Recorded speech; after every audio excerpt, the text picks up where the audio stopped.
શું તમને પણ સવારમાં ઉઠતા વેત જ્યારે પગ નીચે મૂકો છો ત્યારે પગની એડીમાં દુખાવો થાય છે? શું પગની એડીમાં ચાલતી વખતે લપકારા મારે છે? કાં તો સોય જેવું ચૂપતું હોય અથવા તો કાંટા જેવું ખૂંચતું હોય એવું ફીલ થાય છે? અથવા તો લાંબો ટાઈમ ઊભું નથી રહેવાતું, અથવા તો લાંબો સમય બેઠ્યા પછી ઊભા રહેવામાં તકલીફ પડે છે, અથવા તો ખુલ્લા પગે ચાલવાથી પગની અંદર ખૂબ જ દુખે છે, અથવા તો પગની એડીમાં સોજો છે અને પગની એડી દાબવાથી પણ પગની એડીમાં દુખાવો થાય છે. તો શું આ બધું જ તમને હોય તો આ બધા જ લક્ષણો હોઈ શકે છે કેલ્કેનિયલ સ્ક્રૂ અથવા તો હીલ સ્ક્રૂ, કે જેને ગુજરાતીમાં એવું કહેવામાં આવે છે કે પગની એડીની અંદર જે હાડકું છે એ હાડકાનો વધારો થાય છે. તો બેઝિકલી પગ છે, પગની અંદર અલગ અલગ હાડકા આવેલા હોય છે, જેની અંદર જે તળિયું છે, જે એડી છે, જેની અંદર કેલ્કેનિયલ્સ નામનું હાડકું આવેલું હોય છે.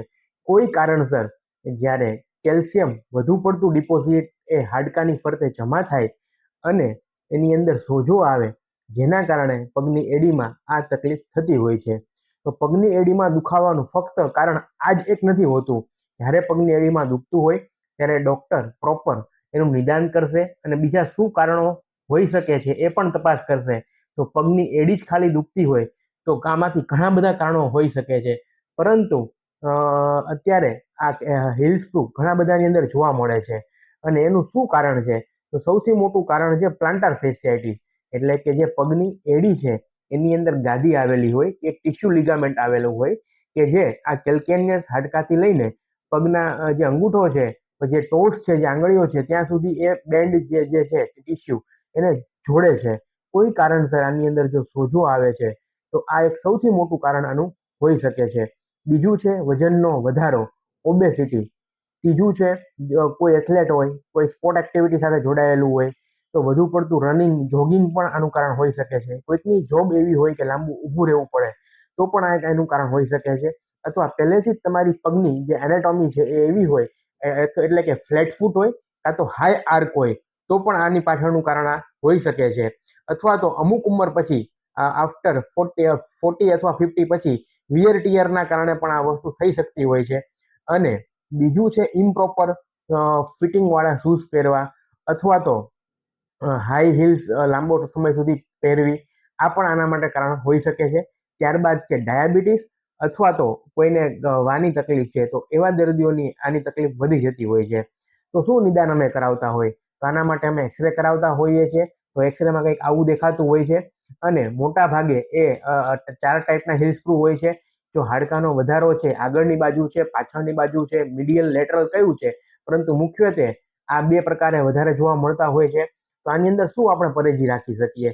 ખાસ કરીને વજન વધારે છે તો વજન ઓછું કરવું, પગને આરામ આપવો માટે વધારે પડતું ચાલવું નહીં, ખુલ્લા પગે ચાલવું નહીં, સોફ્ટ અને પ્રોપર ફિટિંગવાળા શૂઝ પહેરવા, ખાસ કરીને ઠંડા પાણીનો આઈસનો શેક કરવો, ત્યારબાદ હીલ કપ્સ પહેરવા, પ્રોપર ફિઝિયોથેરાપી કરવી, આ બધું જ આપણે કરી શકીએ છીએ. હવે વાત કરીએ બીજી દવાઓની અંદર, તો જ્યારે દુખાવો થતો હોય તો પેઇન કિલર આની અંદર લઈ શકાતી હોય છે. એટલે ઘણા બધા એવું કે અમારી પાસે આવતા હોય દર્દીઓને કે અમે પેઇન કિલર લીધી પરંતુ અમને સારું નથી થતું, ક્યાં સુધી પેઇન કિલર લેવી? તો ડેફિનેટલી હોમિયોપેથીનો રોલ આમાં ખૂબ જ સારો છે. એટલીસ્ટ હોમિયોપેથીમાં ફક્ત હીલ પેઇન માટે જ 242 જેટલી દવાઓ છે. પરંતુ હોમિયોપેથિક ડોક્ટર દર્દીની તાસીર, દર્દીનો સ્વભાવ, દુખાવો ક્યારે થાય છે, ક્યારે વધે છે, શું કરવાથી દુખાવામાં રાહત મળે છે કુદરતી રીતે, ભૂખ, તરસ, આ બધું જ સમજીને પ્રોપર એની તાસીરની દવા આપશે. અને ધીરે ધીરે આ દુખાવો મટી શકે છે. હવે ઘણા બધા દર્દીઓ આવીને અમને કહેતા હોય કે સર આના માટે અમે ઓપરેશન કરાવી નાખીએ, તો આનો આન્સર છે ના. મેડિકલ સાયન્સ એવું કહે છે કે તમે આ બધી પરેજી રાખો અને દવાઓ લ્યો તો આ દુખાવો મોટા ભાગે થોડાક સમયની અંદર જતો રહે છે. સર્જરી કરાવવાનો ક્રાઇટેરિયા છે 12 મહિના તમે નોન સર્જિકલ ટ્રીટમેન્ટ, એટલે કે દવાઓ લીધી છે, બધી કસરતો કરી છે, તમે પગને આરામ આપ્યો છતાં પણ દુખે છે, તો જે કેસમાં સર્જરી અનિવાર્ય હોતી હોય છે. પરંતુ જો હોમિયોપેથિક સાથે એડ ઓન કરવામાં આવે તો ડેફિનેટલી આ દુખાવો પરમેનન્ટ મટી જાય છે. અને ઘણી બધી હોમિયોપેથિક દવાઓમાં કારગત છે.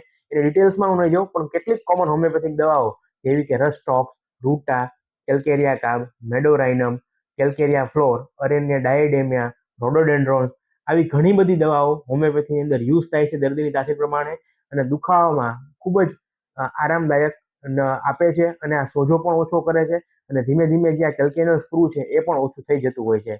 That's all. Thank you. હું ડોક્ટર કીર્તન દોશી, સંવેદના હોમિયોપેથિક ક્લિનિક માંથી. આવા જ વિડીયો જોવા અમારી ચેનલને ખાસ લાઇક, શેર અને સબસ્ક્રાઇબ કરશો. Thank you so much.